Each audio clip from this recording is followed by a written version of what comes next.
Questions 10 through 17 are asking the same kind of question we had in questions 1 through 9. Are these tables linear, quadratic, or exponential? So instead of getting the actual equations, we're getting the tables. And on these class, if you remember going over these before, the biggest indicator of whether it's linear, quadratic, or exponential is looking at the first difference. How is the output or the y values, how is it changing as we go up by 1 on the inputs or the x values? So let's take a look at this. How is this changing when we go from 1 to 3? To go from 1 to 3, we're going to be adding 2. If you think about linear, exponential, and quadratic, linear equations are going to change by a common adding or subtracting, a common value being added or subtracted. Exponential functions are going to be changing by a common multiplier, and sometimes we can actually use division as well. Quadratics are going to be changing by a linear pattern or a linear rate of change. So this first column is going to tell us our rate of change. How is our output changing as we move 1 unit to in this case, we're adding 1 to our input value. From 3 to 6, we're adding 3. From 6 to 10, we're actually adding 4. And from 10 to 15, we're adding 5. So the first thing we know, class, is this is not linear.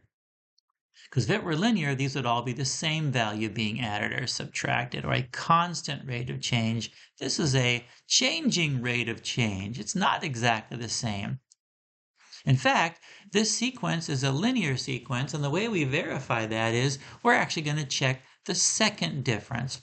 How are these numbers changing as we move from one row to the next? And you can see from 2 to 3, we add 1. From 3 to 4, we add 1. From 4 to 5, we add 1. So students, we looked at the first difference. That is not constant, but the second difference is. That actually tells us that the first difference is linear. This is linear. And because the first difference is linear, and we verify that by looking at a constant second difference, we know this is quadratic. And you might want to, if you wanted to label this, you would say, this is linear. It's a linear rate of change.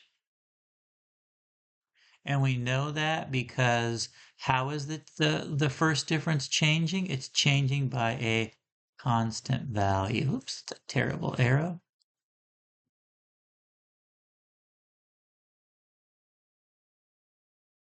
There's a long explanation for verifying it's quadratic. Okay, take a look at the next one.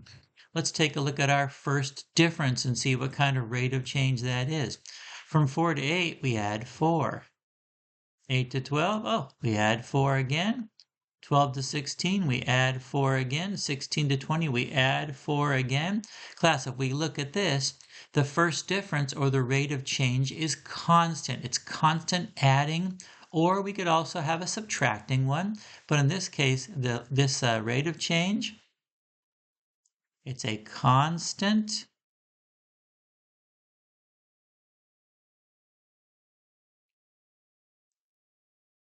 add or subtract.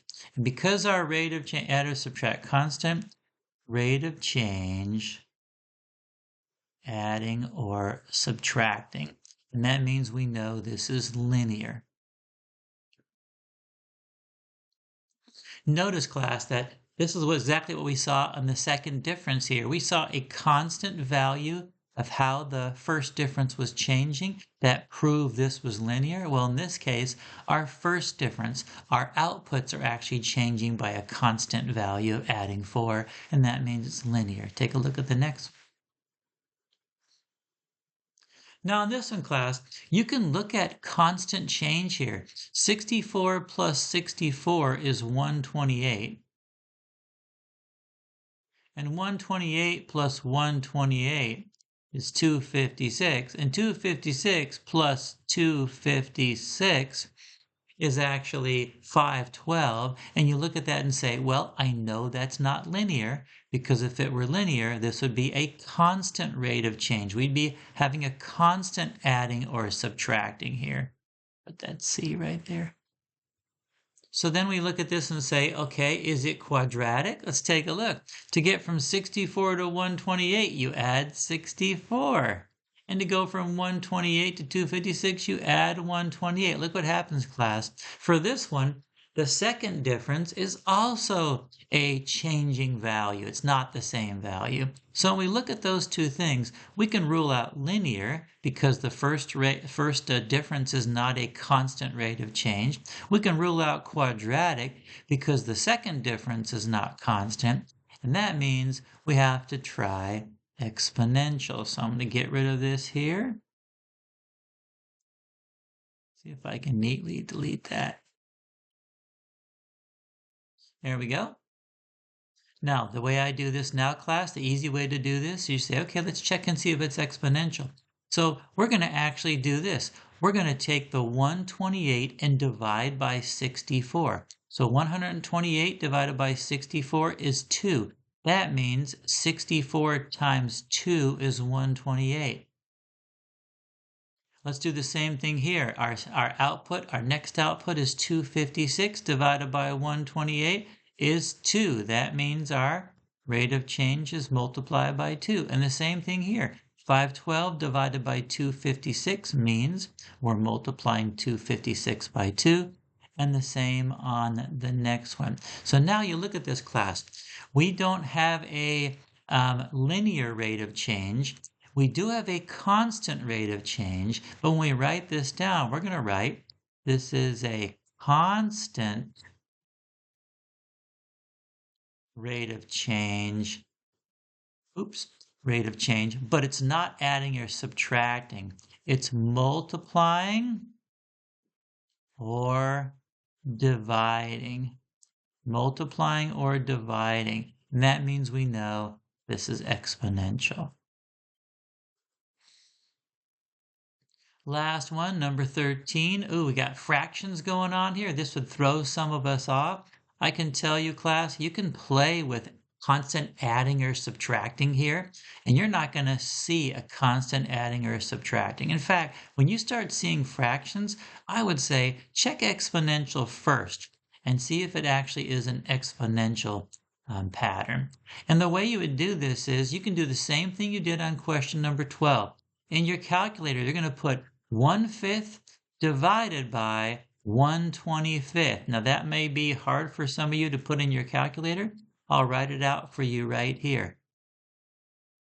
In your calculator, you would actually do, okay, what's 1 divided by 5? There's my first fraction.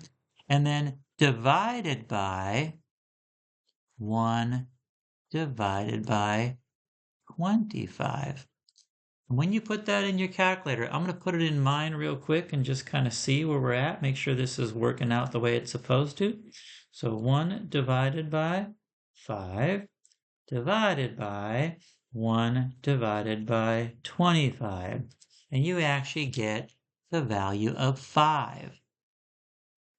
That means to go from 1/25 to 1/5, we're going to actually multiply by 5. And if you do this all around, 1 divided by 1/5 is going to give you 5. That means you're multiplying 1/5 by 5 to get 1. You're multiplying 1 by 5 to get 5. And you're multiplying 5 by 5 to get 25. This is the same pattern that we see in question number 12. We have a constant rate of change. And it's going to be either multiplication. In this case, it's multiplication, but division could be possible as well. Multiplying or dividing. And that means this is an exponential pattern. So there's questions 10 through 13.